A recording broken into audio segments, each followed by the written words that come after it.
फिर ये तो कोई किन्नर लगता है। काफी ब्रूटल मर्डर, मल्टीपल स्टैबिंग हुई। आसपास की किन्नर कम्युनिटी में पता करो, और अगर कोई मिसिंग कंप्लेंट है तो उसे स्कैन करो। Okay sir.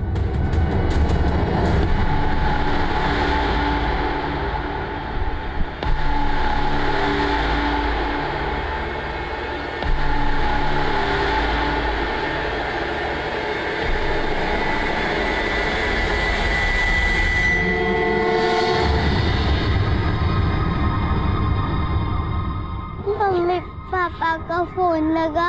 नहीं लगा बेटा, लेकिन तू परेशान मत हो, तेरे पापा जल्दी आ जाएंगे। आप रात से यही कह रहे हो, पापा कब आएंगे? आ जाएंगे बेटा, आ जाएंगे। सर, हमें सर जो लाश हमें जंगल में मिली थी वो किन्नर की नहीं थी सर, वो लाश एक आदमी की थी। आदमी? तो फिर औरत के भेस का क्या चक्कर हो सकता है? सर एक मिसिंग कंप्लेंट फाइल हुई थी इस गजेंद्र नाम के आदमी की। सर गजेंद्र की शक्ल उस लाश से मिलती है जो हमें जंगल में मिली थी। इसकी मिसिंग कंप्लेंट इसकी वाइफ ने दर्ज करवाई थी।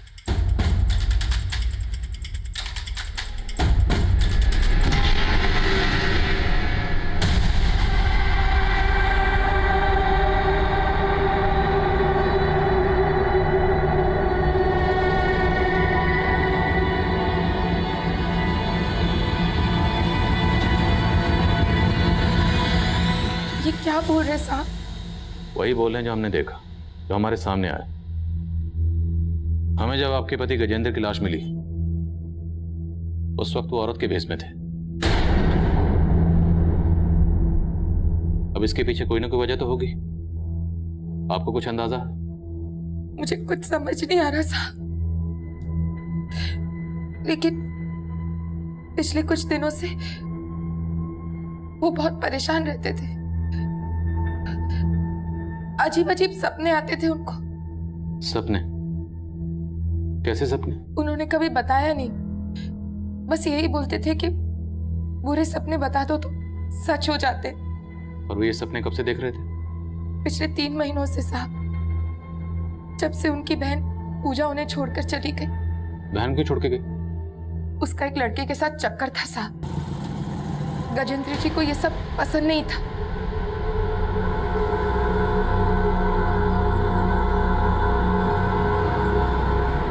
पूजा, हमने कहा था ना तुझे उस लड़के से दूर रहने के लिए। ठीक नहीं है वो लड़का। अच्छे बुरे की पहचान है मुझे, और प्लीज अब आप मेरी लाइफ में इंटरफेयर मत किया कीजिए। क्यों ना करें? देख पूजा, अपनी जिंदगी बर्बाद नहीं करने देंगे तुझे हम। आइंदा अगर उस लड़के से मिली ना तो देख लेना तू। शादी करने वाली हूं मैं भैया उससे, आप तो करवाएंगे नहीं, इसलिए बेहतर होगा कि आप मुझे मेरा हिस्सा दे दीजिए। वो तो पूजा को समझाना चाहते थे, लेकिन पूजा 3 महीने पहले हमारी सारी जमा पूंजी, गहने सब चोरी करके भाग गई उस लड़के के साथ। वो लड़का कौन था जिसके साथ वो भागी?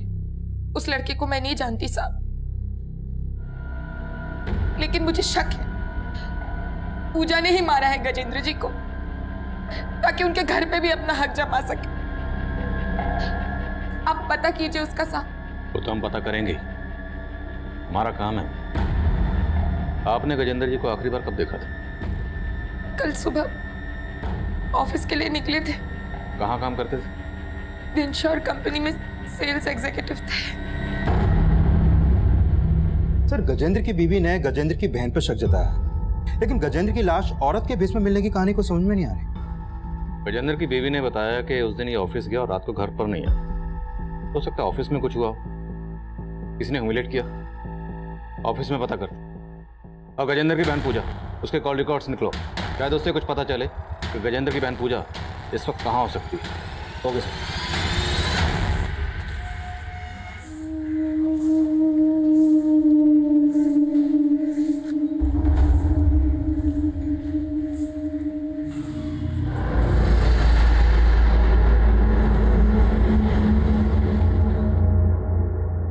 माँ, माँ, आप वो सीमा मौसी को कहीं और किराए पे लेके रहने को कहिए ना। उनके रंग ढंग अच्छे नहीं लग रहे। ये कैसी बातें कर रहा है तू? क्या बात है? आप जब कल घर पे नहीं थी ना, तो आपको पता है क्या हो रहा था? क्या हुआ?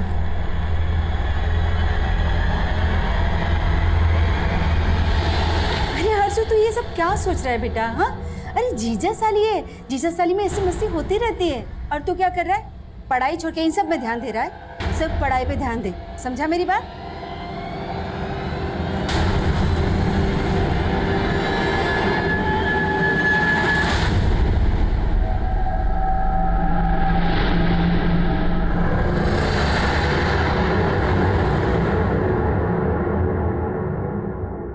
हमें इस गजेंद्र के बारे में बात करनी, जो आपके यहाँ पे सेल्स एग्जीक्यूटिव का काम करता था।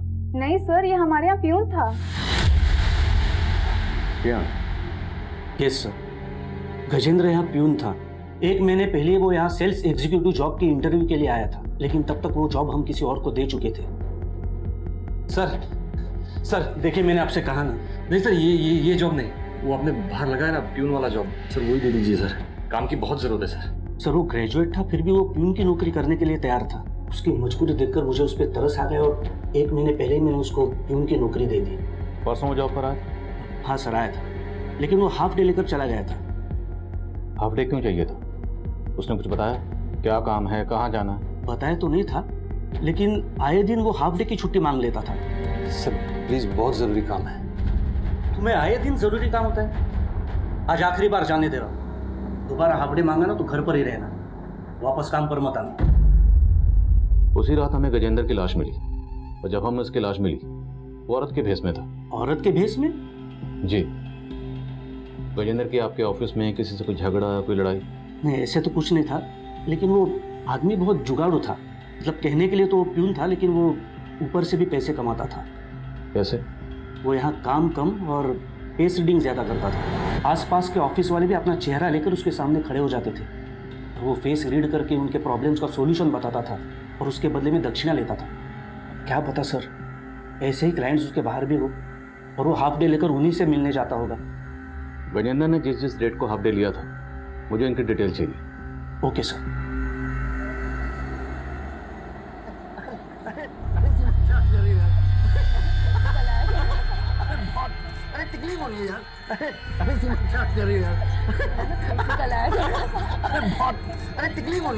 क्यों? तुम्हें तुम्हारी बीवी के सामने अपनी गर्लफ्रेंड के साथ रोमांस करना अच्छा नहीं लग रहा है क्या? बोलो बोलो ना।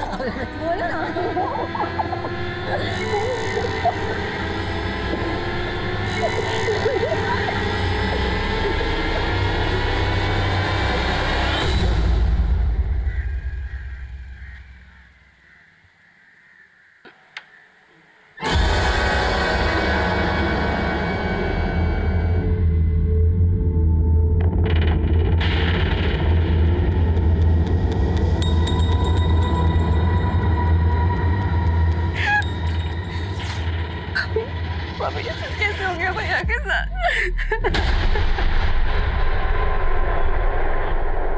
तू क्या कर रही है यहाँ? चल बाहर निकल, तू बाहर निकल। भाभी आप ये क्या कर रही है? अपने भाई को मार डाला, अब यहाँ नौटंकी करने आ गई। अब क्या मुझे और इंदु को भी मारना चाहती है तू? भाभी आप गलत समझ रही हैं। मुझे भैया के बारे में पता चला, आपसे मिलने आ गई। मैं गलत समझ रही हूँ?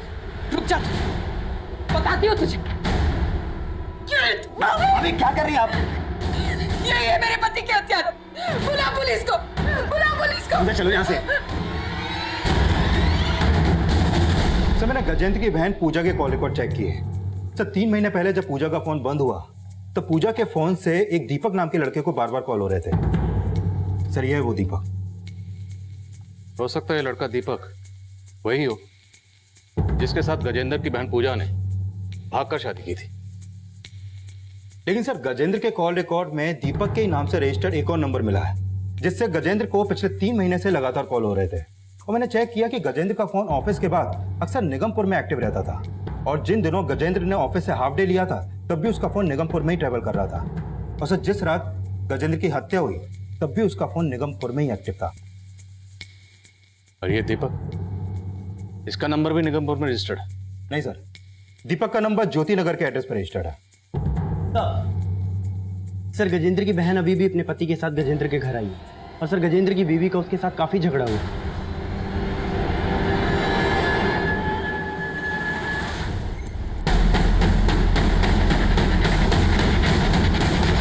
भाभी बात समझने की कोशिश करो, हमने कुछ नहीं किया। हमारी इसने मेरे पति को मारा है। ले जाइए इन्हें। सर हम लोगों सर, हमने कुछ नहीं सर हमारी बात तो सुनिए। ये ऐसा झूठ बोल रहे सर, इन्होंने मारा था।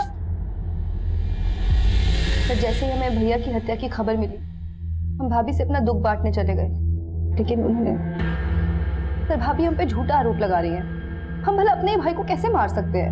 हमारी भाभी का तो ये भी कहना है कि पिछले 3 महीने से तुमने अपने भाई की कोई खबर नहीं ली। लेती भी कैसे? अपने भाई के घर से पैसे और गहने लेकर जो भागी थी।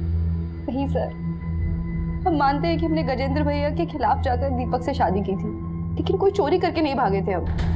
लेकिन अपने भाई से हिस्सा तो मांग रही थी। हाँ सर, मैंने भैया से हिस्सा मांगा था, लेकिन उस दिन भाभी ने हमसे बहुत झगड़ा किया। मुझे नहीं लगता कि अब हम एक छत के नीचे रह सकते हैं। बस मुझे मेरा हिस्सा चाहिए। क्या हिस्सा चाहिए तुझे? और इतने सालों से मुफ्त का बैठकर खा रही है वो? कोई हिस्सा वैसा नहीं मिलेगा। कोई नहीं, तुम्हें इसमें पढ़ने की जरूरत नहीं है। हम बात कर रहे हैं ना पूजा से। और फिर भैया और मैंने प्यार से समझौता कर लिया। सर भैया ने खुद मुझे कुछ पैसे और गहने दिए थे और उन्होंने बोला कि जब घर बिकेगा तो वो बाकी का हिस्सा भी दे देंगे। लेकिन सर उन बातों का गजेंद्र भैया की हत्या से कोई लेना देना नहीं है। तो किन बातों का लेना देना? और तुम दीपक, पिछले 3 महीने से तुम लगातार गजेंद्र को फोन कर रहे थे। सर मैं गजेंद्र भैया को फोन नहीं करता था। जब हमें तुम्हारे भाई गजेंद्र की लाश मिली, उस वक्त वो औरत के भेष में था। ये औरत के भेष का चक्कर क्या है? सर कोई आइडिया नहीं है। सर प्लीज हमने कुछ नहीं किया, प्लीज हमें जाने दीजिए। आप उनकी बातों का भरोसा मत कीजिए साहब। जरूर उन दोनों ने मिलकर गजेंद्र जी को मारा है।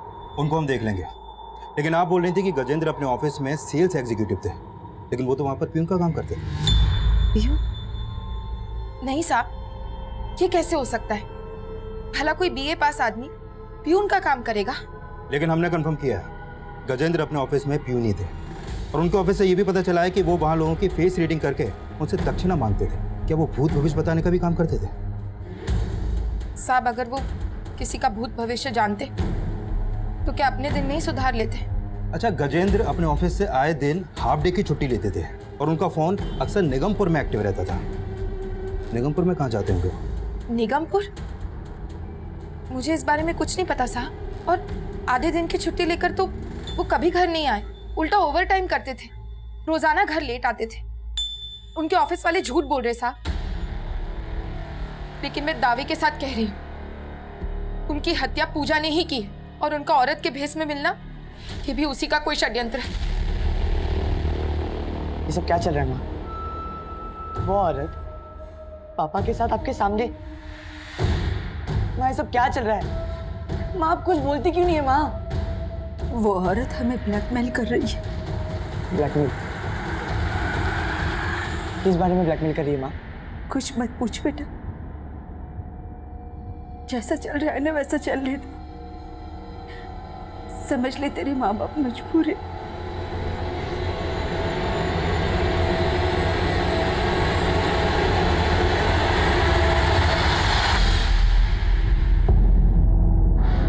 क्या हो रहा है? हाँ? ज्यादा गर्मी आ रही है? हाँ?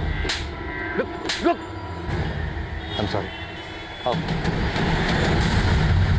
पता करो कि गजेंद्र निगमपुर में कहाँ जाता था। गजेंद्र से जुड़ी हर छोटी बड़ी बात पता करो। हमारे लिए जानना जरूरी है कि जिस दिन गजेंद्र का कत्ल हुआ, उस दिन गजेंद्र औरत के भेष में क्यों था। सर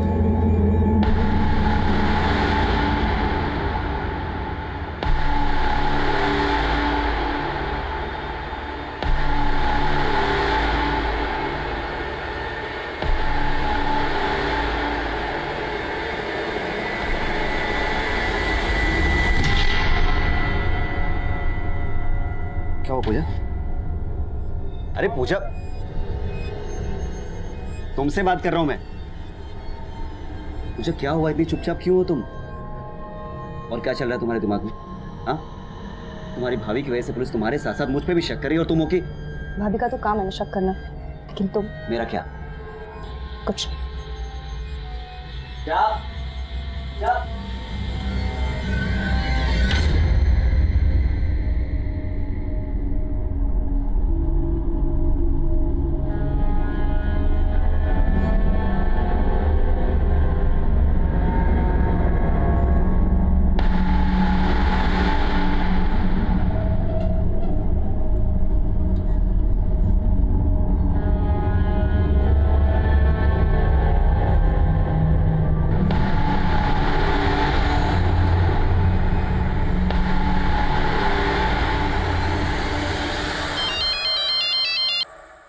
हेलो, मोहिनी जी कैसी हैं आप?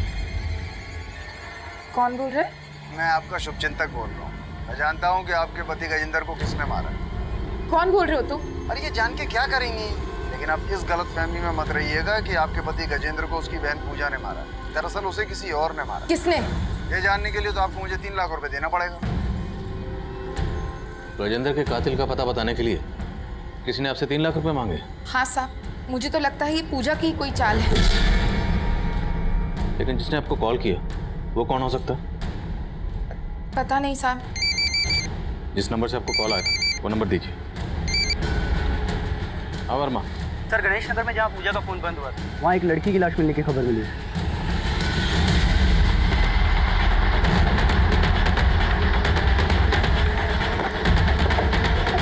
जय हिंद सर। सर लाश के पास से ये पूजा शर्मा नाम की आईडी मिली।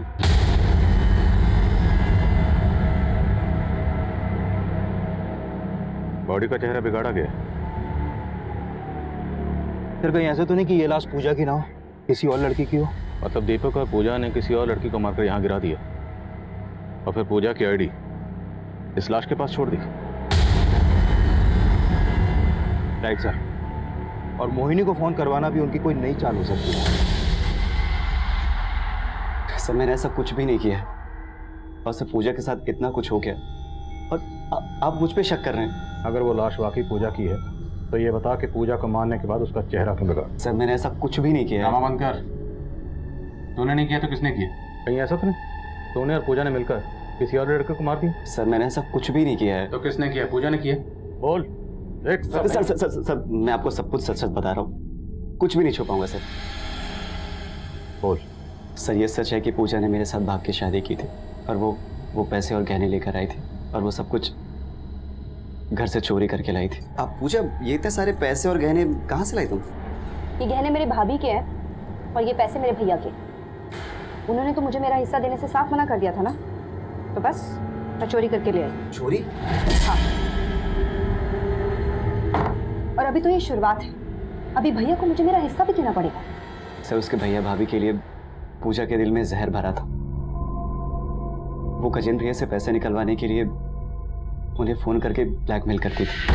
भैया आपको मुझे अभी 15 लाख और देने हैं। अब अगर आपने मुझे पैसे नहीं दिए ना तो मैं भाभी को बता दूंगी कि आप क्या।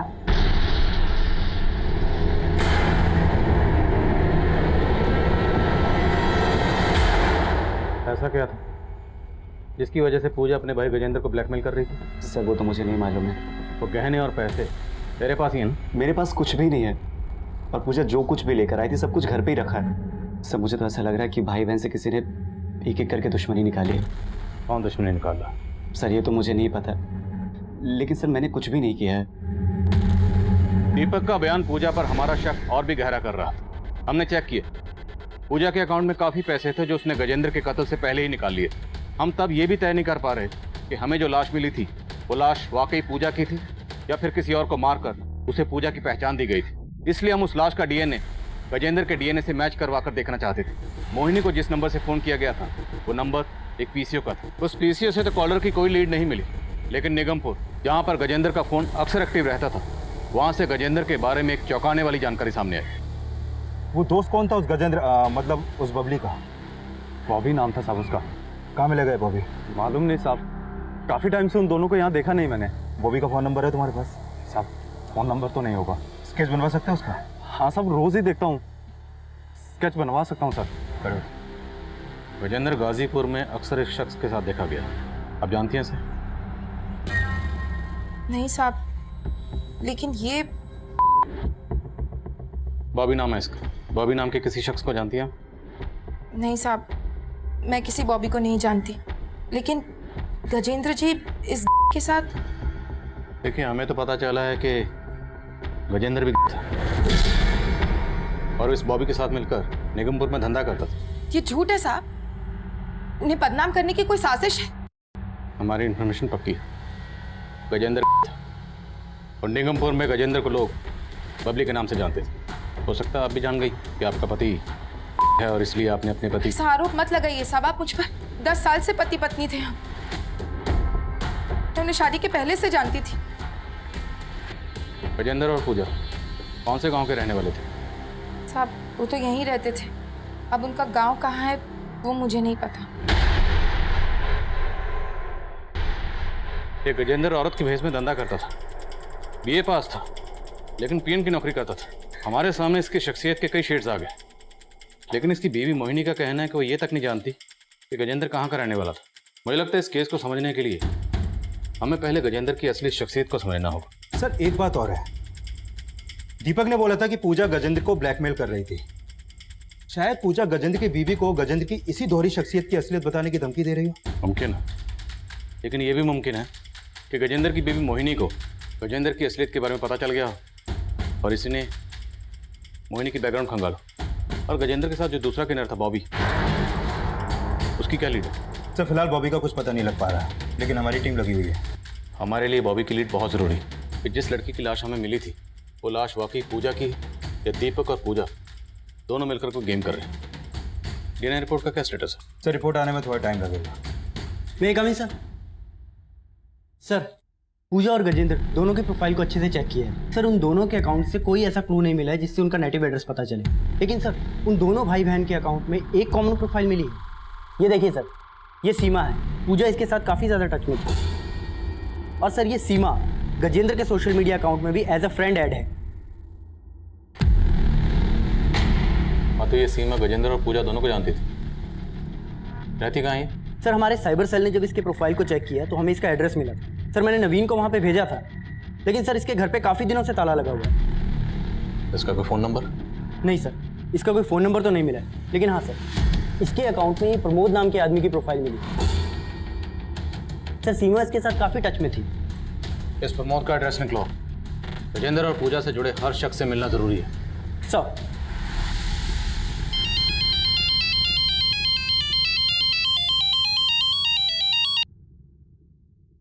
हेलो। कैसी हो मोहिनी जी? मेरे 3 लाख रुपए का इंतजाम कर दिया आपने? 3 लाख? अरे मैंने आपको बोला था ना कि आप मुझे 3 लाख रुपए देंगी तो मैं आपको बताऊंगा कि आपके पति को किसने मारा है। पर तुम हो कौन?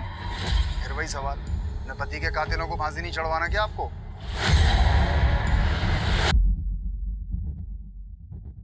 सर अभी अभी गजेंद्र की बीवी मोहिनी को एक कॉल आया था। उसका फोन हमारे सर्विलेंस पे था, इसलिए उनके बीच में जो भी बातें हुई हमने रिकॉर्ड कर लिया। चलो। ये मोहिनी जी, हमें मालूम है आपको अभी फोन आया था। मुझे भी कुछ समझ में नहीं आ रहा, वो कौन आदमी है जो बार बार फोन करके ये सब बोल रहा है? मोहिनी जी, ये जो कोई भी है आपकी जान पहचान का ही है। हमें जानने वाला? जी। आपको आइडिया है ये कौन हो सकता है? नहीं साहब। कोई बात नहीं, हम पता लगा रहे हैं। तो जिस नंबर से अभी मोहिनी को कॉल आया वो नंबर एक दूसरे पीसीओ का था। अपने कांस्टेबल को भेजा है वहाँ पर। लगता तो नहीं उस पीसी से कोई लीड मिलेगी, क्योंकि ये जो भी है बहुत शातिर है। हर चाल बहुत सोच समझ के चल रहा है। ये सब गजेंद्र की बीवी मोहिनी की तो कोई चाल नहीं है। देखने में तो सीधी साधी लगती है, बट यू नेवर नो। हो सकता है ये सारे कॉल्स वो खुद ही किसी से करवा रही है, ताकि हमें उस पर शक ना हो। देखते हैं। सर सीमा जिस प्रमोद नाम के आदमी के साथ टच में थी, उसका हमने सोशल मीडिया अकाउंट से एड्रेस निकाल लिया। गुड।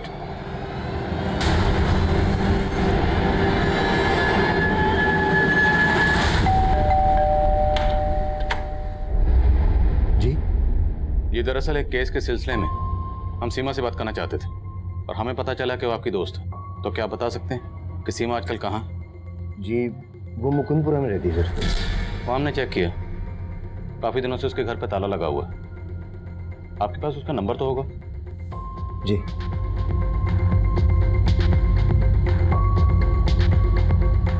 स्विच ऑफ है सर। कोई दूसरा नंबर है उसका? नहीं सर। आपको कुछ आइडिया है आजकल कहाँ हो सकती है? नहीं सर, कोई आइडिया नहीं। ये गजेंद्र है और ये पूजा, इन दोनों का मर्डर हुआ और सीमा सोशल मीडिया के जरिए इन दोनों के टच में थी। आप जानते हैं? नहीं सर, मैं इन दोनों को नहीं जानता। Thank you.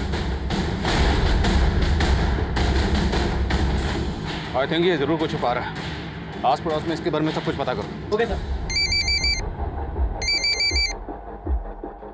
हाँ शर्मा बोलो। सर गजेंद्र के घर की रजिस्ट्री पेपर से उसके गांव का पता चला है। तो सहारनपुर के उनिया गांव का रहने वाला है। तुरंत वहाँ जाओ, गजेंद्र और पूजा के बारे में सब कुछ पता करो। Okay sir.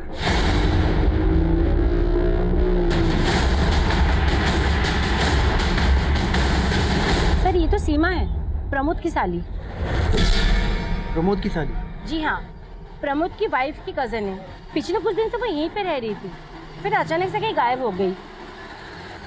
हाँ सर, सीमा यहीं रहती थी सर, लेकिन सर हमें नहीं पता वो कहाँ रहती। कोई बात नहीं, अब हमें सब कुछ पता है। हमें पता है कि तेरा और सीमा का रिश्ता क्या था। अब आगे की कहानी यहीं बोलेगा या थाने लेके जाऊँ? क्या करा? Sir sir sir sir sir बताता हूँ सर, बताता हूँ सर। बोल। सर मैं और सीमा एक ही ऑफिस में एक साथ काम करते थे और उसे मुझसे प्यार हो गया और मुझे भी सर। मैं पहले से मैरिड था और जब मुझे अपनी गलती का एहसास हुआ मैं सब कुछ खत्म करना चाहता था, लेकिन सर मैं नहीं जानता था सीमा ये सब सुन के ऐसा रिएक्ट करेगी। अगर तुम्हें ये सब खत्म ही करना था तो तुमने मेरे साथ रिश्ता ही क्यों रखा, और तुमने मुझे पहले क्यों नहीं बताया कि तुम शादीशुदा हो? एक दिन वो नीलिमा के पास आ गई और इसे सब कुछ बता दिया। प्रमोद, तुमने मुझे धोखा दिया, मुझे। मैं छोड़ूंगी नहीं तुमको। अब देखो मैं क्या करता हूँ तुम्हारे साथ। छोड़ो। बस करो नीलिमा, ये मेरे नजदीक इसलिए आया क्योंकि तुम कभी इसे अपना बना ही नहीं पाई। सीमा जानती थी कि नीलिमा थोड़ी लालची है और इसने एक दिन सीमा से मिलके मेरा सौदा कर लिया सर। देखो, अगर तुम प्रमोद को छोड़ना नहीं चाहती हो तो ठीक है, लेकिन मुझे यहाँ रहने की जगह देनी होगी। उसके बदले में मैं तुम्हें आज ही 2 लाख दूंगी और हर महीने 20,000 दूंगी। मुझे मंजूर है। सर मैं मजबूर था, अगर ना करता तो ये दोनों मिलके मुझे अंदर करवा देती। दूध के धुले मत बनो, सारी मुसीबत की जड़ तुम ही हो। तुम चुप करो, सारे तुम्हारे लालच। एक मिनट, पहले ये बताओ सीमा कहाँ? सीमा चाहती थी कि हर्षु हमारे साथ ना रहे, तो बस। मैं हर्षु के साथ इस घर में नहीं रह सकती हूँ, निकालो उसको यहाँ से। कैसे बातें कर रही हो? मैं अपने बेटे को घर से बाहर निकालूंगी? होश में तो हो तुम? तुम्हें अपने बेटे के साथ इस घर में अगर रहना है तो रहो। मैं प्रमोद को लेके यहाँ से जा रही हूँ। चलो प्रमोद। ऐसे कैसे लेके जाओगी? पति है मेरे वो। कीमत दी है मैंने तुम्हें इसकी, इसीलिए मेरे। बस सीमा, बहुत हो गया, अब और नहीं। भगवान के लिए मुझे बख्श दो, मैं कहीं नहीं जाने वाला। तुमने अपनी बीवी के सामने मेरी इंसल्ट की। हाँ की। देखना तुम सबका मैं क्या हाल करती हूँ। पर उस दिन वो चली गई, उस दिन के बाद से हमने उसे कभी नहीं देखा। कैसे देखते? तुमने उसको गायब जो कर दी। बोलो सीमा कहाँ? सर ऐसा कुछ नहीं हुआ था सर। तो कैसा हुआ था? गजेंद्र और पूजा को भी जानते थे ना तुम? नहीं सर, हम उन दोनों को नहीं जानते सर, और नहीं हमें पता है कि उस दिन के बाद से सीमा कहाँ चली गई सर। मेरा विश्वास कीजिए सर।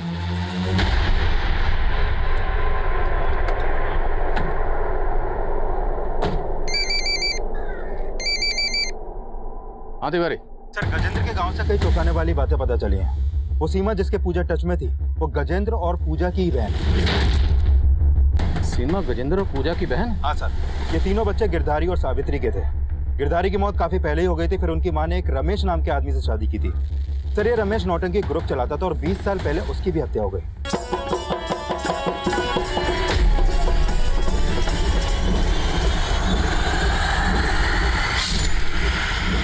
सर ये रमेश गजेंद्र, सीमा और पूजा का सौतेला बाप। लेकिन सर रमेश की पहले से एक बीवी और एक बेटा था। जब रमेश ने गजेंद्र, सीमा और पूजा की मां सावित्री से शादी की तो रमेश के सगे बेटे धनंजय ने रमेश की हत्या कर दी। सर उस समय धनंजय की उम्र सिर्फ 12 साल की थी, इसलिए उसे 3 साल के लिए बाल सुधार गृह भेज दिया गया। और रमेश की हत्या के बाद गजेंद्र, सीमा और पूजा की मां सावित्री अपने परिवार को लेकर शहर आ गई। तिवारी, गजेंद्र की भी मोहिनी, ये 10 साल से गजेंद्र को जानती थी। मोहिनी ने हमें कभी नहीं बताया कि गजेंद्र की पूजा के अलावा भी कोई बहन थी, सीमा नाम की। सर कहीं ऐसा तो नहीं कि सीमा का गजेंद्र और पूजा से कोई झगड़ा हो गया हो इसलिए वो उनसे अलग हो गई, या फिर सीमा इसलिए गायब हो गई क्योंकि गजेंद्र और पूजा के मर्डर में सीमा का ही हाथ है? इस सीमा के बारे में हमें प्रमोद और उसकी बीवी ने जो बताया उससे तो यही लगता है कि सीमा का कैरेक्टर सही नहीं था। जिसने एक शादीशुदा और बच्चे के बाप के साथ अपना चक्कर चलाया। तुमने बताया कि धनंजय के बाप रमेश ने भी शादीशुदा होते हुए, एक बच्चे का बाप होते हुए भी एक दूसरी औरत के साथ अपना चक्कर चलाया। शायद इसीलिए धनंजय ने गुस्से में आकर अपने सगे बाप रमेश यानी कि सीमा के सौतेले बाप रमेश का कत्ल कर दिया। तिवारी, लगता है इन दोनों कहानियों का आपस में कोई ना कोई कनेक्शन जरूर है। धनंजय कहाँ मिलेगा?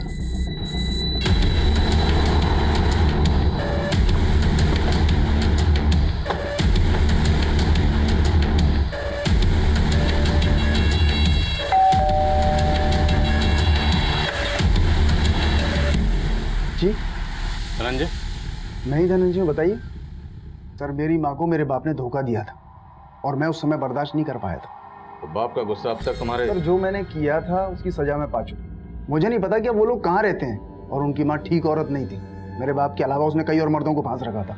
मुझे नहीं पता किसने क्या किया है। किसकी बात कर रहे? सर, बात पुरानी है, मुझे ठीक से याद भी नहीं है, लेकिन लोग बोलते हैं कि गजेंद्र की माँ प्रोस्टिट्यूट थी। धनंजय का यह बयान सही साबित हुआ कि गजेंद्र, सीमा और पूजा की माँ प्रोस्टिट्यूट थी, जो सालों पहले गुजर चुकी थी। लेकिन इन सारे मर्डर्स के पीछे किसी का क्या मोटिव था, वो अभी तक सामने नहीं आया। और वो लाश पूजा की ही थी या किसी और की, ये राज भी अभी तक बरकरार था। और सीमा के गायब होने की कहानी भी हम समझ...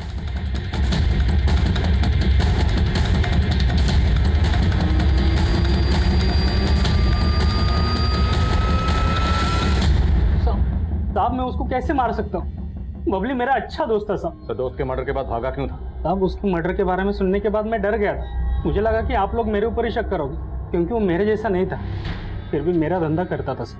कहना क्या चाहता है? साफ साफ बोल। साहब, मैं जानता हूँ कि वो बबली नहीं था, वो गजेंद्र था।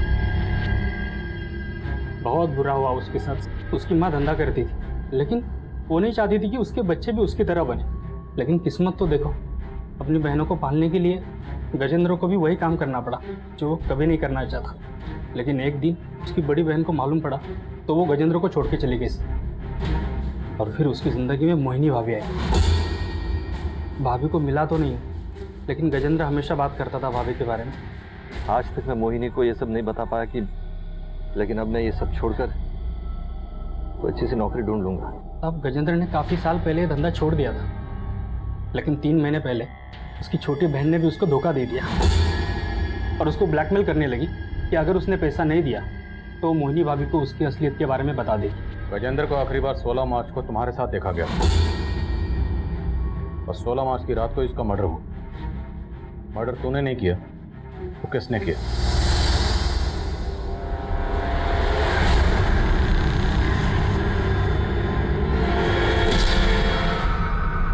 कौन था गाड़ी?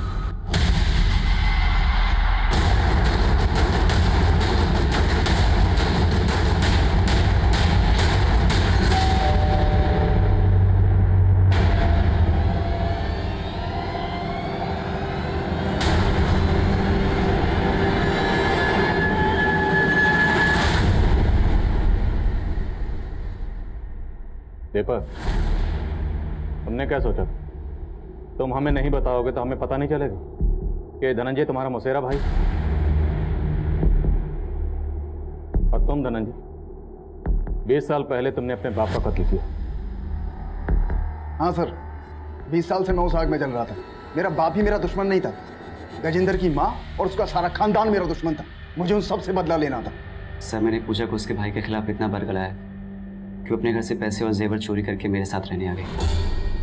फिर हमने पूजा के जरिए उससे बहुत सारा पैसा वसूला और उसके बाद हमने गजेंद्र को मारने की प्लानिंग की। और सर, हम उसका पीछा करते हुए निगमपुर गए। अबे देख क्या रहा है? अंदर बैठ, गाड़ी में बात करनी है तुझसे। हमने उसे सुनसान जगह ले जाके उसकी हत्या कर दी। और सर, हमें मालूम था कि गजेंद्र की हत्या के बाद उसकी बीबी का शक पूजा पे ही जाएगा। और मुझे पता था कि पूजा अपनी बहन सीमा के टच में है। और उस दिन पुलिस स्टेशन से घर आने के बाद पूजा कपड़े बदल कर अपनी बहन सीमा से मिलने जा रही थी, लेकिन हमने उसे रास्ते से किडनैप कर लिया। और हमने पूजा का चेहरा इसलिए बिगाड़ा ताकि आपको लगे कि पूजा ने कोई गेम प्लान किया। और फिर हमने गजेंद्र की बीवी को फ़ोन किया और बोल दिया कि गजेंद्र का खून पूजा ने नहीं किया, बल्कि किसी और ने किया है। और सर, हमें ये मालूम था कि गजेंद्र की बीवी आपको ये सब कुछ बताएगी, लेकिन आप उस पर शक करेंगे। लेकिन सर, हमारा प्लान इससे भी ऊपर था। हमने पूजा के बाद सीमा को मारने का प्लान बनाया और हमने सीमा को मार के इस तरीके से गायब किया जिससे आपको ये लगे कि सीमा ही अपने भाई बहन को मार के भाग गई। बहुत लंबी प्लानिंग की तुम दोनों ने, लेकिन तुम दोनों ये भूल गए कि कानून के हाथ किसी भी मुजरिम की प्लानिंग से कहीं ज्यादा लंबे होते। दरअसल गजेंद्र की जिंदगी में जुर्म ने उस वक्त दस्तक देना शुरू कर दिया था जब दीपक की शय पर गजेंद्र की बहन पूजा ने उसे ब्लैकमेल करना शुरू किया था। अगर गजेंद्र ने हिम्मत करके सब कुछ सच सच अपनी बीवी को बताया होता और पुलिस की मदद ली होती तो शायद गजेंद्र की बीवी और बेटी को उस सच्चाई से इतनी तकलीफ और पछतावा ना होता जितना वो आप गजेंद्र को खोने के बाद महसूस कर रहे होंगे। अब मैं आदिल खान आपसे इजाजत देता हूं। आपसे फिर मुलाकात होगी एक और नए केस के साथ। तब तक देखते रहिए क्राइम पेट्रोल दस्तक। मकसद बताना नहीं, बचाना है। ये दही चीनी खाइए और अच्छे से इंटरव्यू देकर आइए। चलते हैं, बस का टाइम हो गया है। इंटरव्यू में लेट हो गए तो इंप्रेशन खराब हो जाएगा पूरा। बेस्ट ऑफ लक पापा। थैंक यू बेटा। और देखो समय सर मम्मा के साथ पहुंच जाना स्कूल। हाँ, चलते हैं।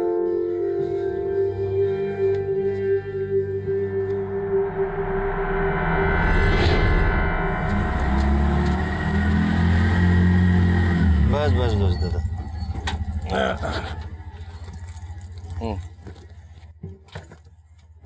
500 का दादा, मेरे पास खुले नहीं है। ओए, क्या हो रहा है? चल। अरे आप लोग आ गए? आओ, आइए, आ जाओ। कैसी हो दीदी? हम ठीक है, आओ ना, अंदर आओ।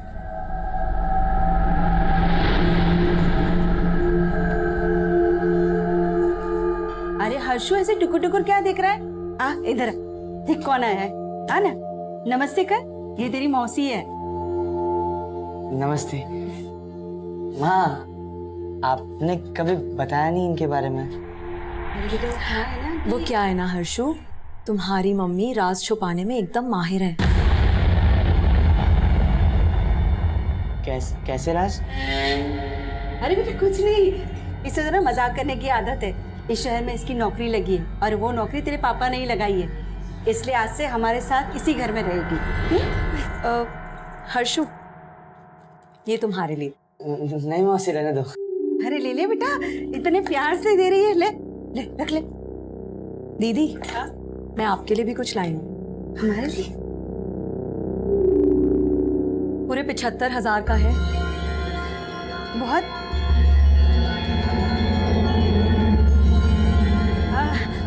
तुम ना फ्रेश हो जाओ ना, चलो मैं तुम्हें बाथरूम ले चलती हूँ। आओ।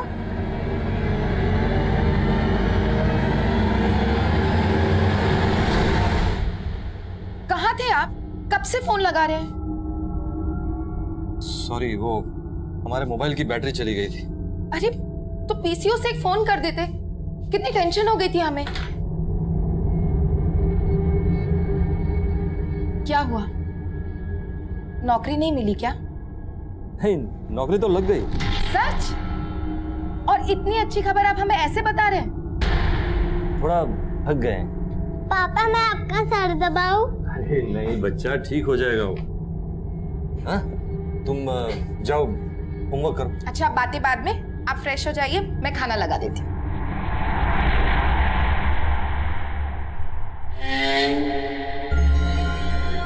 क्या बात है हर्षु, बड़ी जोर शोर से पढ़ाई हो रही है। ओह, तुम्हारे इस बार 10th के बोर्ड्स है ना? तो क्या सोचा है फिर, क्या लेना है, साइंस की कॉमर्स? आर्ट्स। आर्ट्स? हाँ। तुम ना बिल्कुल मेरी तरह हो, मैंने भी आर्ट्स ही लिया था, पता है। तो फिर तो आप मुझे ट्यूशंस भी दे सकती है ना? चलो ये ट्यूशन व्यूशन की बातें कल कर लेना, अब सोने का समय हो गया है। चलो ठीक है माँ, अब आप और मासी ऊपर सो जाइए, मैं पापा का बिस्तर यहाँ लगा दूंगा। अब नहीं बेटा, वो क्या है ना कि तू रात भर पढ़ाई करेगा तो तेरे पापा को डिस्टर्ब होगा ना। हाँ, तो हम तीनों एक ही कमरे में सो जाते हैं ना। मैं और तेरी मासी बेड पर सो जाएंगे और तेरे पापा नीचे चटाई बिछा के सोएंगे। जी क्यों, ठीक है ना? हाँ ठीक है, अब तो पढ़ाई कर। चल